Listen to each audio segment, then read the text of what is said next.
홍익인간의 나라 한국.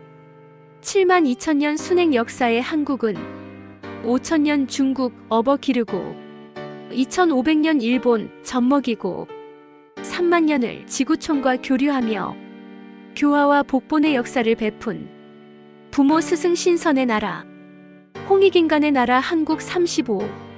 제3차 남북국 조선대청 시대 대청 연대기 청나라는 소위 만주족이 세운 나라이다. 말글청이란 글자는 말갈의 말갈 즉 말글을 한자로 나타낸 이두식 표기가 된다. 만주라는 말은 지명이나 원래는 만주라는 족속의 명칭에서 나온 것이다. 만주는 주신이라고도 불리는 숙신의 후예이다. 숙신은 곧 단군 조선 초기의 마가 신지가 송화강 동쪽 지역에 봉해진 제후국인 것이다. 숙신은 이후 말갈, 음루 여진으로 불렸다가 역사상 마지막으로 만주로 불리고 있는 것이 된다. 청나라 왕족의 성씨인 애신강나는 애신의 만주말이 금을 가리키며 신라 김씨에서 파생된 김씨임을 나타내는 것이 된다.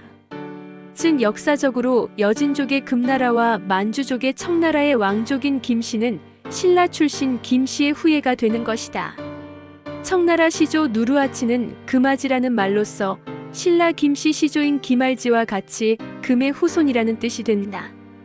청나라가 명나라를 공격하여 멸망시킨 것은 명나라가 만주족에게 7가지 큰 한을 품게 하였기 때문에 청태조가 복수한 것이라고 서기 1777년에 지어진 흠정만주원유고에서 그 명분을 밝히고 있다.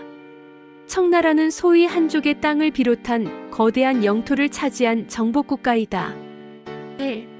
제1대 태조 누르하치서기 1616년부터 1626년까지 연호를 1000명이라 하였다.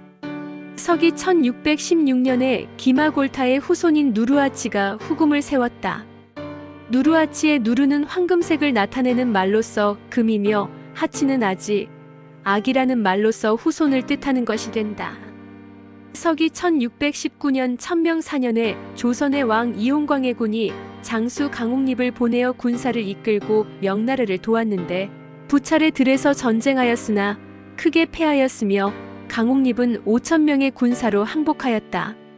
태조는 강옥립을 머물게 하고 그 부장 장은경 등 10여인을 조선으로 돌아가게 하였으며 이혼 조선왕에게 글을 보내어 이르기를 옛날 그대 나라가 외란을 만나 명나라가 군사로서 그대 나라를 구하였으므로 그대 나라도 역시 군사로서 명나라를 돕는 것이 난 세력이 부득이한 것이지 나와 원한이 있는 것이 아니로다. 이제 장수와 병졸들을 잡았는 바 항복한 까닭으로 석방하여 돌아가게 하였으니 거취의 기회로 삼아 왕은 잘 살펴 택하시오. 라고 하였다. 조선이 보답하여 살해하지 아니하고 국경을 넘어서 와익에게 군사를 치므로 오라페륵 포점태가 조선을 쳤는데 태조가 포점태와 만나서 유시하여 군사들을 그치게 하였으나 조선이 역시 살해를 하지 않았고 태조가 붕하였는데도 사신을 보내어 조문을 하지 않았다. 명나라 총병 모물룡이 요나라 백성 수만으로 피도를 지키고 조선과 함께 여러 차례 군사를 내어 연해의 성세를 습격하였다. 제2대 태종 황태극 홍타이지서기 1627년부터 1643년까지 서기 1626년에 후금의 태조 누르하치가 죽고 아들 태종 황태극 홍타이지가 즉위하였다. 연호를 총 1626년부터 1636년까지 숭덕 1636년부터 1643년까지이라 하였다. 서기 1627년 천총 원년에 이괄과 함께 반란을 일으켰던 조선의 한윤과 정매가 후금으로 도망쳐 귀순하였는데 태종에게 청하여 향도가 되어 군사를 꾸렸다. 이에 후금의 태종은 광해군을 위하여 복수를 한다는 구실로 조선 침략을 결정했던 것이 된다. 서기 1627년 1월에 페륵 아민 등에게 명하여 3만여 군사를 이끌고 조선을 치게 하였다. 후금의 군사는 압록강을 건너 명나라 모물룡의 군사를 철산에서 패퇴시키고 피도를 돌아서 의주, 정주와 한산성을 이기고 그 군민들 수만을 도륙하였으며 식량 100여 만 섬을 불태우고 진격하여 청천강을 건너 안주를 이기고 평양으로 군사를 진격시켜 성중의 관민이 모두 도망하였다. 이때 후금의 군사들은 용천, 곽산, 정주를 점령하고 평안도, 병마절도사, 남이용을 전사시켰으며 이에 정봉수, 이립 등의 의병이 일어나 활약하였으나 결국 평양성이 함락되었던 것이 된다. 이에 대동강을 건너 중화에 이르렀는데 이종 조선왕 인조는 심히 당황하여 사신으로 구성을 보냈는데 아민이 여러 죄로 문책하였다. 서기 1627년 2월에 후금의 군사가 황해도 황주에 이르자 나라 안이 공포에 떨었고 사신 구성이 길을 찾아 드디어 왕경을 핍박하였는데 이종 조선 인조는 강화도로 피난 갔다. 유도대장으로 서울을 지키던 김상용은 후금에게 빼앗길 것을 우려하여 국고와 병조, 호조의 창고 등에 불을 질렀다. 이괄의 난을 평정한 장만은 쫓기는 신세가 되었다. 이종 조선왕 인조가 마을이 모두 부서져 도망하였으니 죄가 없습니다. 오직 상국의 명을 따르고자 합니다. 하였고 이에 화친을 허락하였다. 이에 2월 9일에 사신으로 부장 유해를 강화도로 보내어 이종에게 유시하게 하였으며 군사는 평산에 주둔시켜 대기시켰다. 이에 이종은 최명길과 이귀 등이 화친을 간하여 화친을 맺게 되었는데 족제 원창군, 이각 등을 보내어 말 100필, 호표 가죽 100장, 비단과 모십에 400단, 배 1만 5천 단을 바치니 이에 유흥조, 파극십을 강화도로 보내어 동맹을 맺게 하였다. 이에 3월 경호일 3일에 흰말과 검은 소를 잡아 천지에 알리고 화친이 성립되었으니 후금과 조선은 형제의 나라가 되었다. 처음에 조선의 사신인 구성이 페륵 등과 의논하기를 명나라와 몽고의 양국은 둘레에서 엿보고 있으며 군사들은 멀리 있지 아니하며 붙잡은 포로들이 이미 많으니 의당이 허락해 달라 하였으나 아민은 조선의 국성의 성곽과 궁전의 웅장함을 흠모하여 군사를 돌리지 않았다. 페륵 제2함난과 악탁, 석탁이 비밀이 의논하여 아민에게 평산의 군사를 주둔시키게 하고서 먼저 조선과 동맹을 맺어 일이 성사된 후에 아민에게 알렸다. 아민은 이를 예정된 맹약이 아니라 하며 군사를 풀어 사방을 약탈하게 하였고 이에 다시 이각과 아민이 평양성에서 맹약을 하였다. 태종이 아민에게 재촉하여 유시하기를 다시는 추호도 염려 말라 하며 군사 3천을 나누어 의주를 지키게 하고서 군사를 회군하였고 이각도 돌아갔다.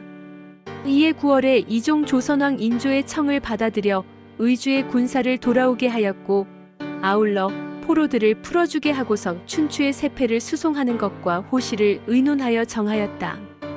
서기 1628년 천총 2년 2월에 중강의 계시를 열었다. 서기 1628년에 명나라 경략가인 원숭환이 피도에서 모물룡을 죽이니 모든 섬에는 주인이 없어졌다. 서기 1631년 천총 5년에 피도를 비롯한 모든 섬을 치려고 조선으로부터 병선을 징수하고자 사신이 조선에 이르렀는데 3일째에 이종인조의 글을 보고 말하기를 명나라는 우리의 아버지 나라이다. 남을 도와 어찌 우리 아버지의 나라를 공격하겠는가? 때로써 구실 삼을 수 없다. 하였다. 이로부터 동맹이 점점 느슨해졌다. 서기 1632년 천총 6년에 파도레와 차람나 등이 조선의 사신으로 가서 조공의 액수를 정하였다. 돌아와서 말하기를 조선왕 이종이 조공의 액수를 정한 것에 금운과 우각이 나라에서 나지 아니한가 하여 따르려 하지 않았다 하였다. 서기 1633년 천총 7년 정월에 이종인조에게 글을 내려 세패의 액수를 감하고 인삼과 가축을 빼돌리며 도망한 자들을 숨기는 등의 죄와 사신을 보내는 것을 파하여 호시에 전념하려는 것을 문책하였다. 서기 1633년 2월에 비어 남격 등을 회령성 호시에 보냈으나 이종이 거부하였다. 이에 여름에 명나라 모물룡의 부장 공유덕, 경중명 등이 명나라를 배반하여 배로 군사 2만을 이끌고 바다를 건너 투항하였으며 태종이 조선으로 사신을 보내어 식량을 징수하고 아울러 회령성과 와이객의 도망자와 포점태 사람들을 수색하였는데 이종이 수차례 글을 올려 변명하고 다시 경기, 황해, 평안의 삼도에 백마 등의 12성을 축조하므로 태종이 여러 차례 의주호시의 약조를 이행하도록 하였다. 서기 1634년 천총 8년 봄에 태종이 이종인조가 명나라 간의 화의를 중개하고자 하여 이종에게 피도를 지키도록 글로써 알려주었으나 끝내 화의가 이루어지지 않았다. 겨울에 이종인조의 사신 나덕헌을 보내어 와서는 도망자들과 호시를 수색하는 것에 항거하였는데 그리 심히 화를 돋우고 또 만주의 사신을 조선의 대신에 아래에 놓으려 하므로 태종이 노하여 태무를 받지 아니하고 나덕헌을 억류하여 보내지 아니하고는 이종에게 글로써 유시하였다. 서기 1635년 천총 9년에 차라비와 임단안을 평정하여 원나라에서 내려온 국세를 얻었다. 8명의 화석 페륵과 외번 몽고의 49명 페륵이 표로서 조노를 청하여 올렸다.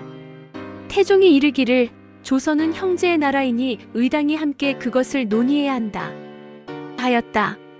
이에 내외의 모든 페륵들이 각각 글을 써서 사신을 보내어 조선도 함께 추대하도록 약속하였는데 조선의 모든 신하들이 말을 다투다 불가하다 하였으며 또 사신들을 병사로 지키게 하였다.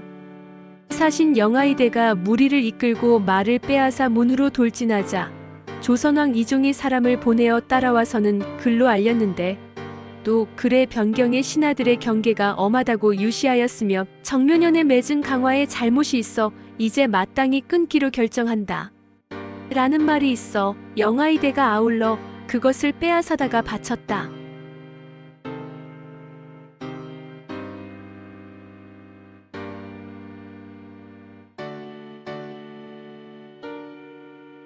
제세이와 홍익인간, 홍익인간 이화 세계, 억만세, 골자래,